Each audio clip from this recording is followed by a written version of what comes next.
what are your expectations for the current Syrian government and for Hayat Tahrir al-Sham's response to Israel's ongoing attacks, sir? Well, the situation in Syria is a little bit strange because it can be described as a forced form of normalization, in a manner of speaking. I mean, Syria is forced to normalize its relations with the occupying force, which is Israel, of course.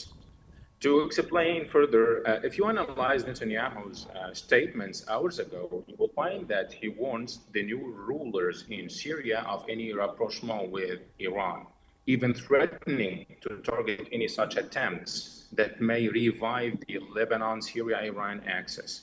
What is astonishing here is the fact that the Israeli prime minister is not talking at all about the Syrian lands so far occupied by Israel, as if such an occupation has nothing to do with the geographic or legal realities on the ground, and as if Netanyahu is so assured that those new rulers in Syria will not lay any claim to the territories so occupied by Israel. To me, the question of how the new de facto government in Syria will handle such an occupation is as equally tough question as those on the formation of a stable government or a political transition, a political legacy, a future constitution, etc. So the new rulers in Why, sir, Syria is it a tough question? It's a tough question, because the new rulers in Syria are Islamists. A key Islamist argument and foundation over the history of this region is to go to war against Israel. So are the new rulers going to recant on their long-established stance? This is the big question to them now. Are they going to go against Israel? I wouldn't say it this way. Are they going to claim back the occupied territories? This is the big question now. Okay, Mr. Al-Ashri, are Israeli moves in Syria defensive, or do they signal territorial ambition, sir?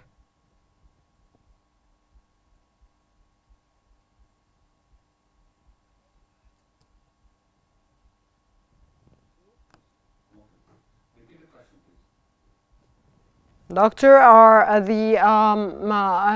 Israeli moves in Syria defensive? Are they defensive, sir? Or do they signal territorial ambitions?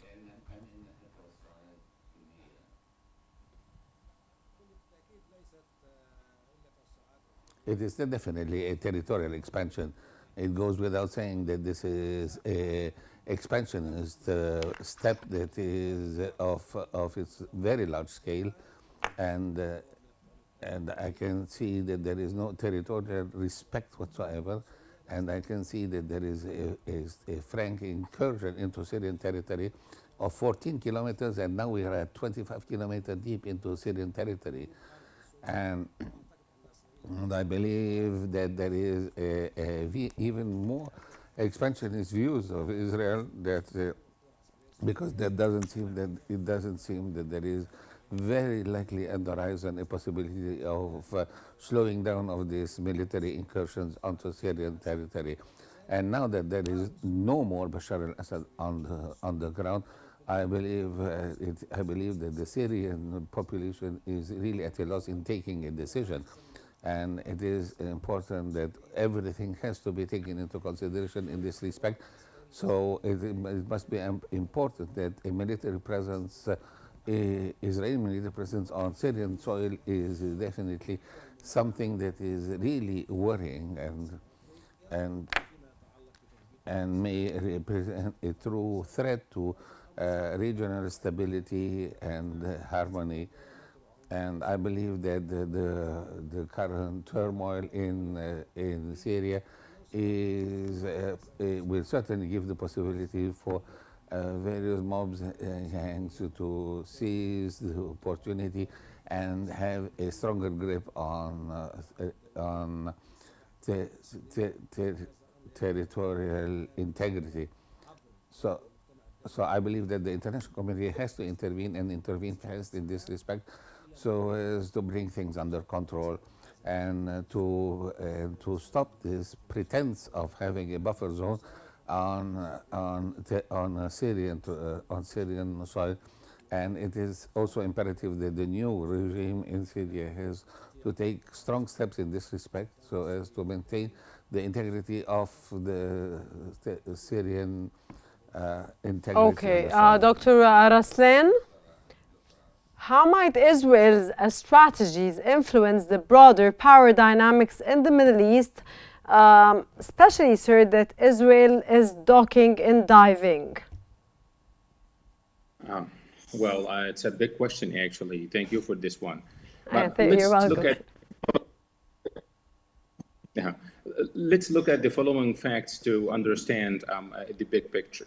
Well, what Israel is doing now and what is going on, the unfolding chapters of this so-called rebellion or revolution or whatever in Syria has resulted in several outcomes. Well, first of all, we talked about the Israelis seizing this opportunity to achieve their own goals. But look at the whole map, and you're going to find the following.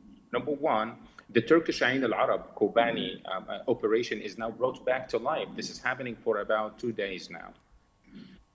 Dr. Osama, can't you see that Syria, Israeli Prime this is Minister number Benjamin two. Syria Netanyahu in Israel is boiling down on a more polarized system and political parties that we never know what's going to happen in the future to these parties or factions? Well, I'm sorry, there are some interferences between your voice and that of the simultaneous interpretation. I couldn't get the question. Would you please come again? Dr. Osama, can you see, how can you read, sir, that Israel and, of course, and Israeli Prime Minister Benjamin Netanyahu, which is currently changing the map and, of course, is doing all he's doing now in Syria, leaving alone what he's already doing in Gaza and the genocides and what's taking place on purpose to change the map, of course, in the Middle East, is boiling down to a more polarized system and is going on to work on political, we cannot say political parties, but political factions or rebels that no one knows the future of at this point. Yes, you might say that hell is about to break loose in our Hell, yes, region. you said hell, sir? Hell, yes, is about to break loose in our region, unfortunately. And let me give you this, highlight this lesson from recent history. When the US led the Anglo-American invasion of Iraq in 2003, Iraq was deliberately turned into a magnet to callers for resistance, for jihad, and for extremists from all over the world. They battled the US-led invasion for years and caused them enormous casualties and economic loss. Not to mention, of course, the immeasurable sufferings and losses of the Iraqi state and the Iraqi people. But the main warring parties included at that time international and regional powers, basically the United States and Iran.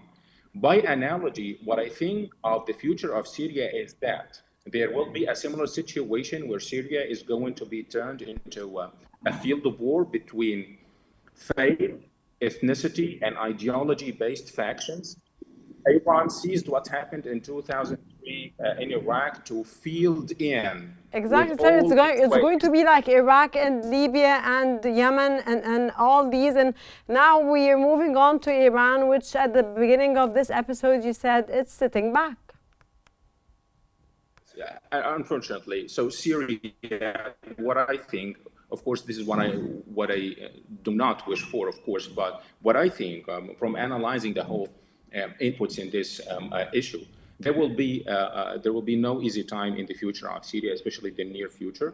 Of course, everyone, every party, every international player, every actor, whether state or non-state, will be trying to have a better position at the negotiating table. How is this going to happen? By wreaking havoc on the ground in Syria to prove that we have a strong stance. You cannot ignore us.